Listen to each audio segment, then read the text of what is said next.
Hi, this is Matt from thepermaculturist.com, and I just wanted to give you guys a quick overview of the garden that we're about to start. I know it's a little bit late in the season, but I do have another garden that I've started already, and it is producing, and it's rather large, if you will. And I just wanted to give you a quick rundown to show you what we've done so far and where we're going with it. So I'll show you right here, right now. We've actually had some tires that the people that had owned the property before had left on here, and we're collecting the tires that were there. They had made raised beds out of it, but I don't want to use them in the garden here. I want to use them for the greenhouse once we construct that late in about August, around that time period. So you can see we've collected some cardboard so far. We're gonna get a lot more than that so that we can cover raised beds, because I'm going to actually make some raised beds into this garden, and I'll show you how I'm going to do that. So come on in. You can see when the first time you walk in here, you'll see that they actually used carpet for the pads so that the weeds didn't grow up, and it actually worked pretty well, but the thing is that they neglected it, the garden, so it was really, really thick, and I just got done yesterday on cropping and scything and weed whacking and mowing, and I've collected all that biomass, and we've used it as compost over here on the side here. And you can see when you walk over here, it's a pretty big pile that we've got going here. And this will be ready around fall time, right around when we start using that greenhouse for the winter time, which will be great. Now, we've kept a few plants around because the owner of the property wanted to keep his asparagus that he's got here and some of the onions. And the only reason we've got the onions here right now is because they're starting to flower and they're going into seed very soon, and we're going to collect those seeds to utilize it again later. But this will all be gone. Right here was the asparagus that I was talking about. They didn't harvest it, which is why it got so big. So it's been neglected yet again for the last couple of years, and I'm going to be cutting this down so it will produce again for this next season. Another plant that we kept here was lamb's quarters. Lamb's quarters is a weed that grows plentifully in the Ozarks, and if you were foraging for food and you needed to eat, and you wanted to eat something that you could eat pounds and pounds of it and not get sick, this is what you would eat. And right here, you just take it, and it tastes great. Yummy.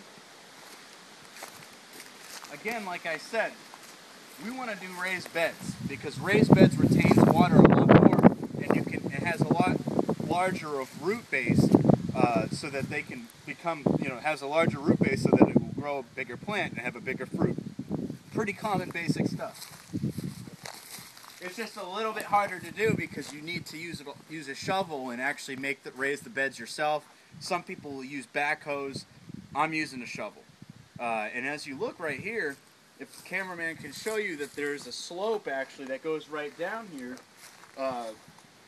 what we're going to do is we're going to have the beds go in this direction. So what will happen is it will rain down and it will terrace down, and it will continue to soak in the water so it doesn't leave the garden, because we don't want the water to get all the way down there and wash out the driveway coming in. We want to keep the water and retain the water in the garden so that we get every beneficial source that we can. Right over here is where the chicken coop is. And guess what? We've got a space where we can collect our eggs on this side, and we don't even need to go into the chicken coop. I'm pretty pumped about that because I didn't need to build this and it was already here. So again, we're utilizing the resources that we already have on the property, and we're going to continue doing so.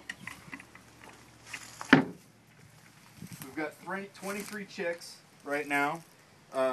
They won't start producing eggs until about 5-6 months from now, so we're probably going to get some hens earlier so that we can start eating eggs earlier now rather than later.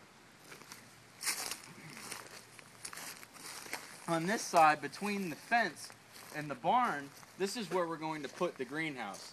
And I'm going to bring you around that outside so that you can actually take a look at that too.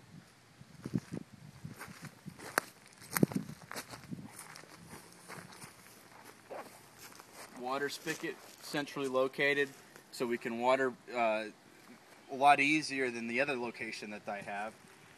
The garden that we've started beforehand is all raised beds.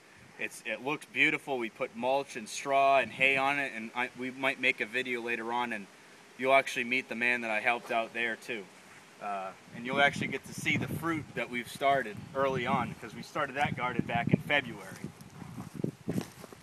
But if you can picture here right now, we're going to have raised beds going down with another side bed going this way, okay?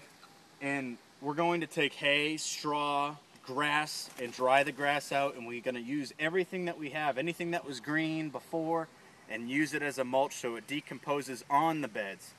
And so it's going to look like the yellow brick road when you're walking through this beautiful piece of property. And I'm very excited about it, and I was really pumped the first time, and we've got a lot of good comments on our last garden. Again, I know it's a little late in the season, but better now than never. Always collect your lettuce, even lettuce is good too, but even connect your leaves and your grass, and use it as mulch. Everything like this, you can throw it on your beds and protect it from the rain so it doesn't compress the soil. And you want to always protect your soil, because if you protect your soil, you're going to have beautiful plants, always. Here's the concrete flooring, which is going to be perfect for a greenhouse. We're going to have support beams that are going to come down at a 15-degree angle, and it's going to come right down here, and this is going to be a sizable greenhouse. It's going to be beautiful. It's south-facing. It's right outside the garden, and in fact, we might take this fence right out of here and just have it be open. And I think that's a good idea. And the water that drains off of the barn and then drains off of the greenhouse is going to go right into the garden again, maintaining and harvesting the water that we've got, always capitalizing on every opportunity that we have. Living in southwest Missouri, in the Ozarks, it gets to be real hot during the summertime, and I'm sure you're going to witness that in some of the videos that I'll be putting out here.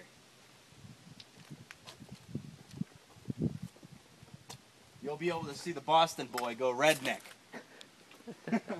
I'm already starting to get that red on my neck right now. But anyways, you're walking into the chicken zone, the danger zone. Anyways, here in the corner here, this is where the goats play, and they graze around over here. What we're going to do is, since the chicken coop's over here in this location, what we're going to do is we're going to fence in this corner into the barn, and this will be where the chickens will graze, and they'll love life and see the sunlight, and they'll be well fed with their greens and their cracked corn so that they lay.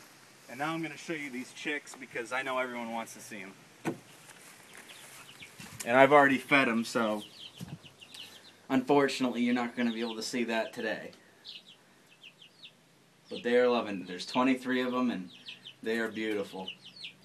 And they're going to be a very good source of protein for us, I'll tell you that right now. Chickens are always good for the farm. Anyways, I'm glad that I could show you the overview of the garden and where we're at today. Again, it's May 31st. It's a little late in the season, but better now than never, and you can get this thing set up. It's about 6:30 in the afternoon, nighttime. Sun will be down at about 8:30, 9 o'clock-ish.